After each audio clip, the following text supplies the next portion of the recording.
안녕하세요, 여러분. 오늘 들려드릴 이야기는 조선시대 실제 야사집에 실렸던 우리 옛 이야기입니다. 사람도 지키기 어려운 의리를 목숨으로 지킨 한 개의 이야기, 그리고 20년 이웃을 배신한 인간의 이야기. 과연 누가 진짜 인간이었을까요? 자, 그럼 이제 시작해볼까요? 때는 조선 중기, 경상도의 어느 산골 마을 이야기입니다. 10년 전 봄날이었습니다. 김진사는 장터에서 돌아오는 길에 작은 강아지 한 마리를 발견했습니다. 누렁이 털을 가진 강아지는 길가에 버려진 채 가냘프게 울고 있었죠.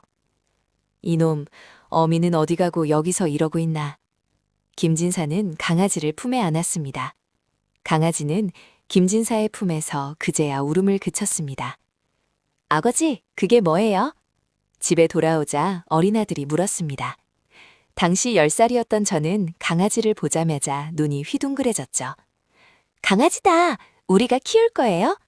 그래, 오늘부터 우리 식구란다. 아버지는 강아지의 노란 털을 보며 이름을 지어주셨습니다. 황구, 네 이름은 황구다. 그날부터 황구는 우리 집 식구가 되었습니다. 황구는 빠르게 자랐습니다. 석 달이 지나자 어린 저보다 더 컸고, 1년이 지나자 어른 무릎까지 오는 큰 개가 되었죠. 하지만 크기와 달리 황구의 성격은 온순하기 그지 없었습니다. 황구야, 이리 와! 제가 부르면 황구는 언제나 달려왔습니다. 꼬리를 살랑살랑 흔들며 제 주변을 빙빙 돌았죠. 이놈 참 영리하구나. 아버지는 황구를 무척 아끼셨습니다.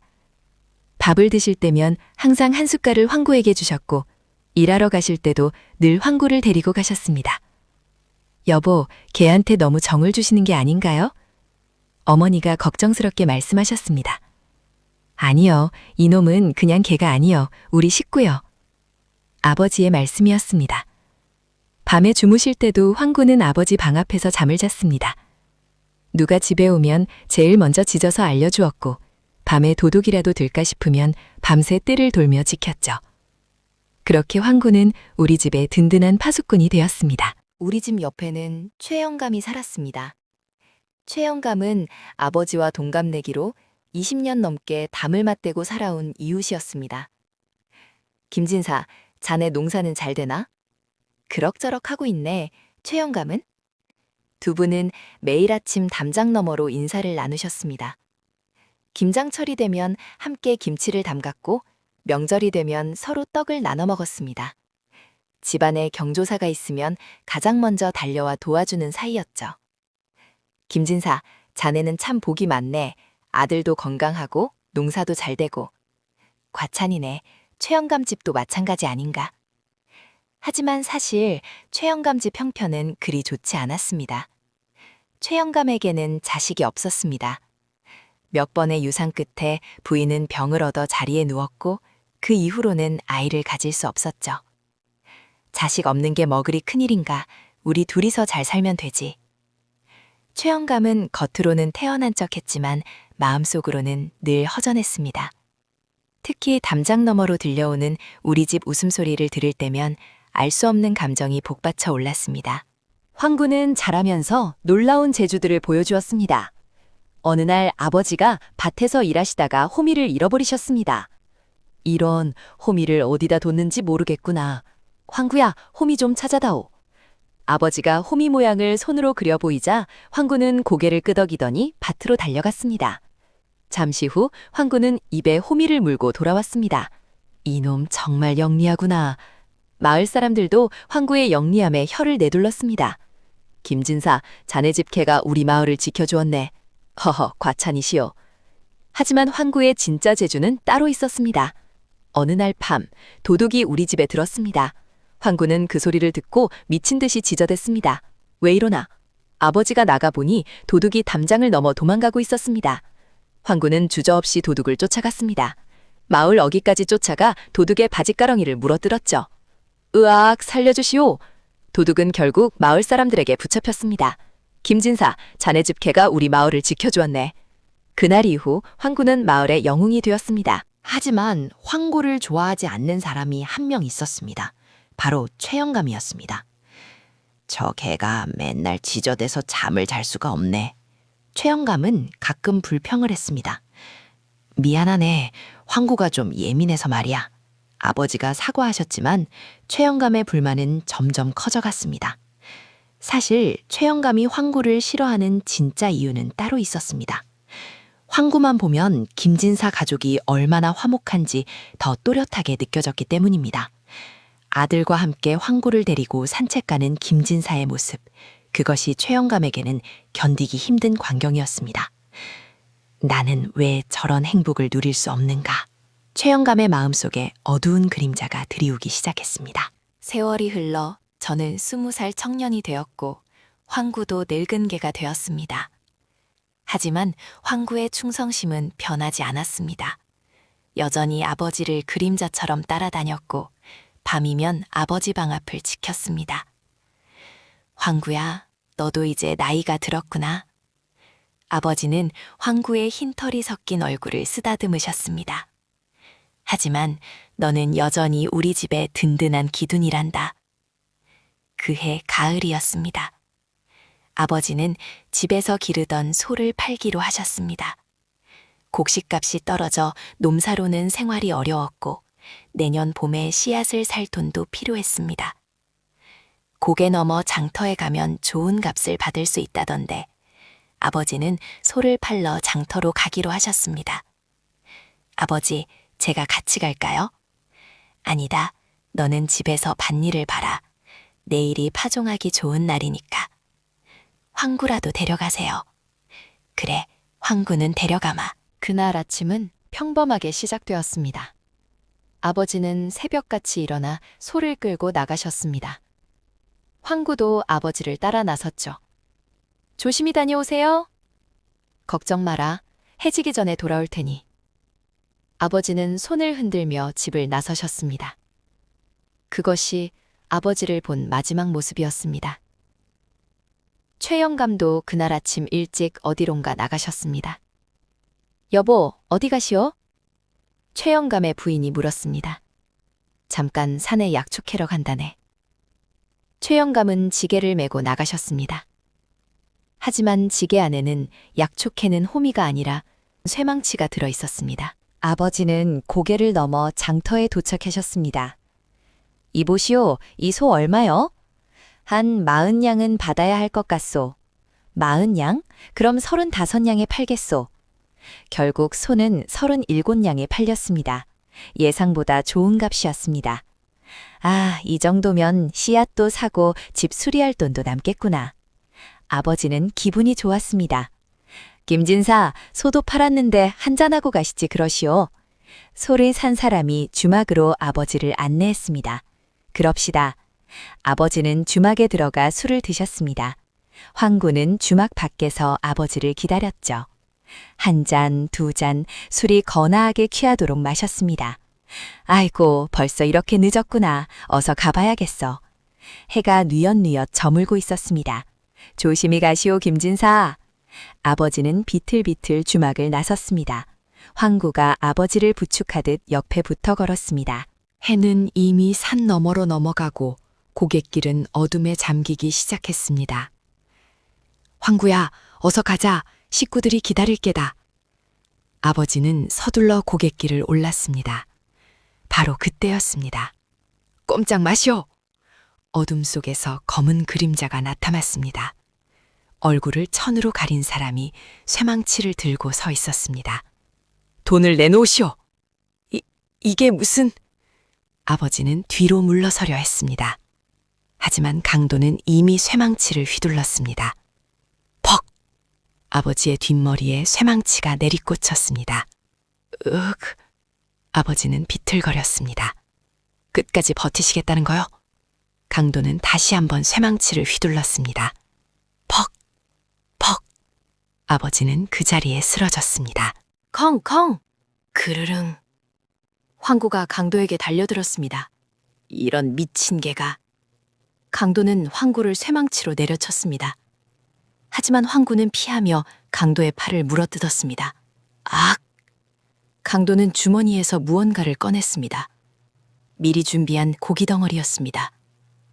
그리고 그 고기에는 독이 발라져 있었죠. 먹어라, 이 개야. 강도는 고기를 황구에게 던졌습니다. 황구는 고기 냄새를 맡고 잠시 멈칫했습니다. 하지만 배가 고팠던 황구는 그 고기를 먹어버렸습니다. 히히, 곧 죽을 게다. 강도는 아버지의 품을 뒤져 돈주머니를 꺼냈습니다. 37냥이 고스란히 들어있었죠. 크크, 이 정도면. 강도는 돈주머니를 품에 넣고 서둘러 자리를 떠났습니다. 고객마루에는 쓰러진 아버지와 황구만 남았습니다. 독이 황구의 몸속으로 퍼져나갔습니다. 황구의 다리에 힘이 풀렸습니다. 몸이 마비되기 시작했죠. 끙! 황구는 쓰러져가는 몸을 일으키려 했었습니다. 아버지가 고갯마루에 쓰러져 계셨습니다. 피가 흘러내리고 있었습니다. 캉! 캉! 황구는 아버지에게 다가갔습니다. 옷자락을 몰고 흔들어 봤지만 아버지는 일어나지 않으셨습니다. 황구는 결심했습니다. 집으로 가야 한다. 주인 아들에게 알려야 한다. 황구는 비틀거리는 몸을 이끌고 고갯길을 내려가기 시작했습니다. 한 걸음, 한 걸음. 독이 온몸을 타고 돌았습니다. 눈앞이 흐려지고 숨이 막혔습니다. 하지만 황구는 멈추지 않았습니다. 죽을 수 없다. 아직 죽을 수 없다. 황구는 20리 길을 달렸습니다. 평소에는 반 시즌이면 갈 수 있는 거리였지만 독에 중독된 몸으로는 2시즌이 넘게 걸렸습니다. 토하고 쓰러지고 다시 일어나기를 반복했습니다. 킁, 킁. 황구의 입에서 피가 흘러나왔습니다. 하지만 황구는 멈추지 않았습니다. 마을이 보이기 시작했습니다. 우리 집에 불빛이 보였습니다. 조금 반 더. 황구는 마지막 힘을 짜내어 달렸습니다. 환구의 귀환. 어머니, 아버지가 왜 이렇게 늦으시는 걸까요? 저는 대문 밖을 서성이며 걱정했습니다. 글쎄다, 장터에서 일이 늦어지셨나 보구나. 어머니도 불안한 표정이셨습니다. 바로 그때였습니다. 컥텅, 컹컹컹. 멀리서 개 짖는 소리가 들렸습니다. 황구다! 황구가 오나보다! 저는 반가운 마음에 대문을 열었습니다. 하지만 달려온 것은 황구뿐이었습니다. 황구야, 아버지는? 황구는 제게 달려와 바지가랑이를 물었습니다. 그리고 밖으로 끌어당기기 시작했습니다. 엄마, 뭔가 이상해요. 그래, 황구가 왜 이러는 거지? 황구는 어머니의 치맛자락도 물고 끌어당겼습니다. 어머니, 뭔가 큰일이 난 것 같아요. 저는 직감적으로 알았습니다. 마을 어른들을 모셔야겠어요. 저는 마을 사람들을 깨워 모았습니다. 무슨 일이냐? 황구가 이상하게 행동해요. 분명 아버지께 무슨 일이 생긴 것 같아요. 마을 사람들은 황구를 따라 고갯길을 올라갔습니다. 황구는 앞장서서 달렸습니다. 독에 중독된 몸이었지만 이제는 사람들을 데려왔으니 조금만 더 버티면 되었습니다. 고갯마루에 도착했습니다. 저기 누가 쓰러져 있어. 아버지! 저는 달려가 아버지를 안았습니다. 아버지! 아버지! 하지만 아버지는 대답이 없으셨습니다. 맥을 짚어보게. 마을의 한 어른이 아버지의 맥을 짚었습니다. 이미 숨이 끊어진 지 1시즌은 된 것 같소. 아버지! 으악! 현장. 마을 사람 중 한 명이 관가로 달려갔습니다. 얼마 후 관원들이 도착했습니다. 주변을 살펴보라. 관원들은 현장을 샅샅이 조사했습니다. 뒷머리에 3차례 둔기로 가격당한 흔적이 있습니다. 돈주머니가 사라졌소. 강도를 만난 게 틀림없소. 하지만 강도의 흔적은 전혀 없어이다. 관원들은 난감해했습니다. 바로 그때였습니다. 컹컹! 황구가 갑자기 한 관원의 바지가랑이를 물었습니다. 이 미친 개가. 관원이 육모방망이를 들어올렸습니다. 안 됩니다. 저는 황구를 막아섰습니다. 이 개는 아버지의 죽음을 제일 먼저 알려준 개입니다. 뭔가 알고 있는 게 틀림없습니다. 관원이 생각에 잠겼습니다. 좋다. 한번 따라가 보자. 황구는 고갯길을 내려가기 시작했습니다. 저 개가 어디로 가는 거요? 사람들이 황구를 따라갔습니다. 황구는 마을로 돌아왔습니다. 그리고 우리 집을 향해 달렸습니다. 집으로 가는 게 아니었소? 하지만 황구는 우리 집 대문 앞에서 멈추지 않았습니다. 옆으로 꺾어진 것입니다. 최영감의 집으로. 저기는 제 심장이 철렁 내려앉았습니다. 최영감 댁이 아니요?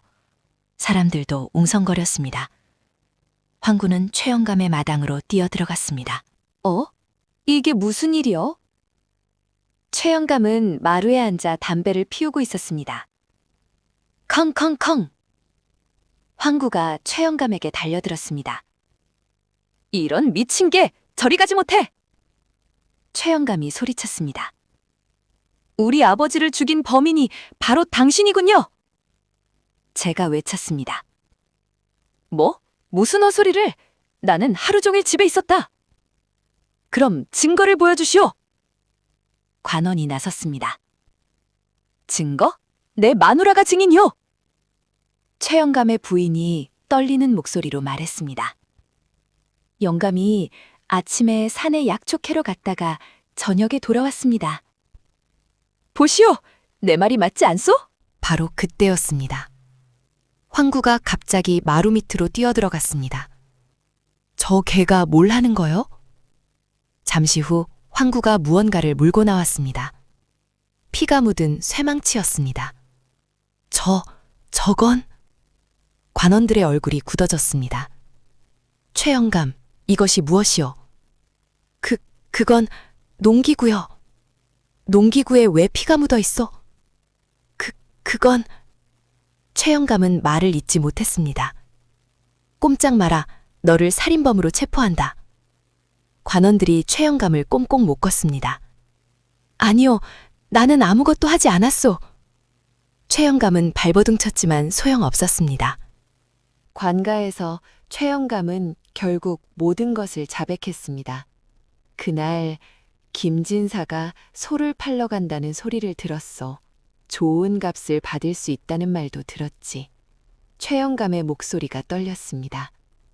나는 평생 가난하게 살았어. 자식도 없고 먹고 살기도 빠듯했지. 그런데 옆집에서는 매일 웃음소리가 들리고. 그래서 20년지기 이웃을 죽였단 말이오? 관원이 호통쳤습니다. 미안하오. 정말 미안하오. 순간의 마음이 흔들렸소. 최영감은 고개를 떨구었습니다. 그 개는 어떻게 한 것이오? 독을 먹였소. 미리 준비한 고기에 쥐약을 발라서 그 개가 죽은 줄 알았소. 저는 급히 집으로 돌아왔습니다. 황구가 마당에 쓰러져 있었습니다. 황구야! 저는 황구를 안아 올렸습니다. 황구의 몸은 차갑게 식어가고 있었습니다. 수의사를 불러야 해요. 마을의 수의사가 급히 달려왔습니다. 이건 쥐약 중독입니다. 그것도 치사량의 3배는 먹은 것 같은데. 그럼 살릴 수 있나요? 이미 죽었어야 합니다. 이 정도 독이면 반시즌도 못 버팁니다. 어떻게 지금까지 살아있는지. 수의사는 고개를 저었습니다. 뭔가 죽지 못할 이유가 있었던 것 같습니다. 저는 황구를 껴안고 울었습니다. 황구야, 고맙다. 네가 아니었으면 아버지의 원수를 갚지 못할 뻔했어. 아버지를 뒷동산 양지 바른 곳에 모셨습니다. 온 마을 사람들이 조문을 왔습니다. 장례를 치르는 사흘 동안 황구는 아버지의 영정 앞을 떠나지 않았습니다. 밥도 먹지 않았습니다. 물도 마시지 않았습니다. 장례를 치른 후 이상한 일이 벌어졌습니다. 황구가 매일 아침 사라지는 것이었습니다.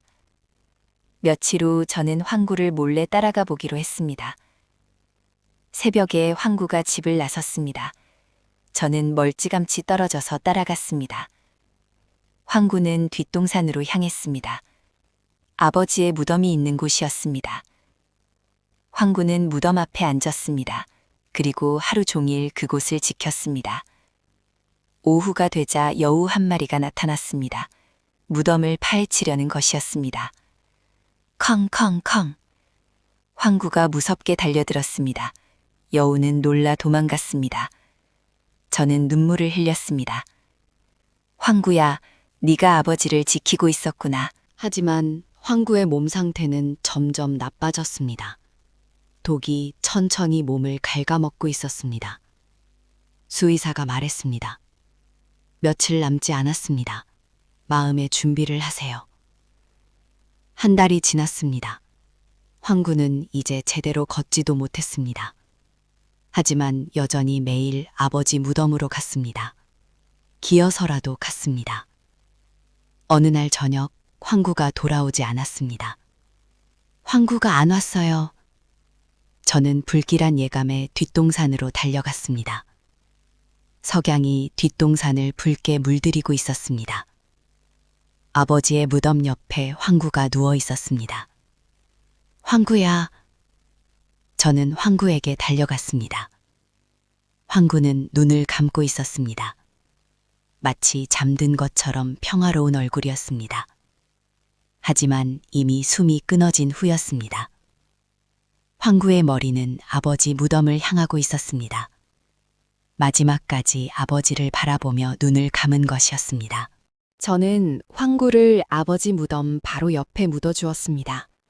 작은 비석도 세웠습니다. 충견 황구지묘. 마을 사람들이 모두 모여 황구를 추모했습니다. 저게는 진짜 충견이었소. 사람도 저런 의리를 지키기 어려운데 20년 이웃은 배신했지만 걔는 끝까지 충성했소. 장례를 치르는 날 하늘에서 비가 내렸습니다. 마치 하늘도 황구를 위해 우는 것 같았습니다. 1년이 지났습니다. 마을에서 이상한 소문이 돌기 시작했습니다. 제주도의 유배간 최영감이 이상한 병에 걸려 밤마다 개 짖는 소리에 시달린다는 것이었습니다. 밤만 되면 컹컹컹 하는 소리가 들려 잠을 이루지 못하고 괴로워하다가 결국 죽었다고 했습니다. 제주도의 목격자에 따르면 밤마다 누런 털을 가진 큰 개가 최영감의 집 주위를 맴돌며 지저댔다고 합니다. 사람들은 수근거렸습니다. 황구의 혼이 되어 원수를 괴롭히는 게 아닐까. 저는 그 소식을 듣고 아버지와 황구의 무덤으로 갔습니다. 황구야, 네 한이 이제 풀렸구나. 무덤 위로 따뜻한 봄바람이 불어왔습니다. 황구의 이야기는 마을을 넘어 온 나라에 퍼졌습니다. 짐승도 저런 의리를 지키는데 사람이 어찌 의리를 저버릴 수 있겠는가. 조정에서도 황구의 이야기를 듣고 감탄했다는 소문이 돌았습니다. 많은 사람들이 황구의 무덤을 찾아와 술과 고기를 올리며 충성을 배웠습니다. 5년이 지났습니다. 저는 장가를 들었고 아들도 낳았습니다. 아들아, 할아버지 무덤에 인사드리자. 저는 어린아들을 데리고 뒷동산에 올라갔습니다. 여기가 할아버지 무덤이란다. 그리고 옆에 있는 건 충견 황구의 무덤이지. 저는 아들에게 황구의 이야기를 들려주었습니다. 어느 날 저는 장터에서 강아지 한 마리를 발견했습니다. 누런 털의 강아지였습니다. 마치 황구와 똑같았습니다. 혹시 황구의 환생인가? 저는 강아지를 집으로 데려왔습니다. 새로운 황구도 첫 번째 황구처럼 영리했고 우리 가족을 잘 따랐습니다. 저는 매일 아들과 함께 황구를 데리고 뒷동산에 올라갔습니다. 할아버지와 첫 번째 황구의 무덤 앞에서 새로운 황구는 무덤 앞에 얌전히 앉아 있었습니다. 마치 선배 황구에게 인사하는 것 같았습니다. 10년이 더 지났습니다. 황구의 이야기는 이제 전설이 되었습니다. 우리 마을 사람들은 서로를 더 믿고 의지하게 되었죠. 황구의 충성심이 사람들의 마음을 바꾼 것입니다. 저는 이제 쉰이 되었습니다. 손자에게 황구의 이야기를 들려줄 때마다 저는 깨닫습니다. 진짜 가족은 피가 아니라 사랑과 충성으로 만들어진다는 것을. 지금도 우리 마을 뒷동산에는 두 개의 무덤이 나란히 있습니다. 김진사의 무덤과 충견 황구의 무덤.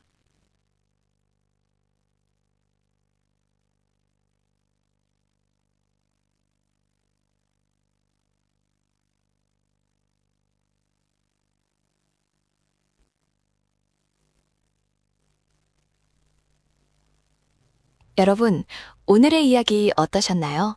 충견 황구의 이야기. 이것은 단순히 개 한 마리의 이야기가 아닙니다. 충성이 무엇인지, 의리가 무엇인지, 그리고 진정한 가족이 무엇인지를 가르쳐주는 이야기입니다. 20년 이웃이 배신할 때 개는 목숨을 걸고 충성을 지켰습니다. 우리는 과연 어떤 존재일까요? 이 이야기를 들으신 여러분, 오늘 하루만이라도 주변 사람들에게 조금 더 친절하고 조금 더 충성스럽고 조금 더 의리 있는 사람이 되어보는 건 어떨까요? 황구가 우리에게 남긴 가장 큰 선물은 바로 그것이니까요. 그럼 다음에 또 재미있는 이야기로 찾아뵙겠습니다. 안녕히 계세요.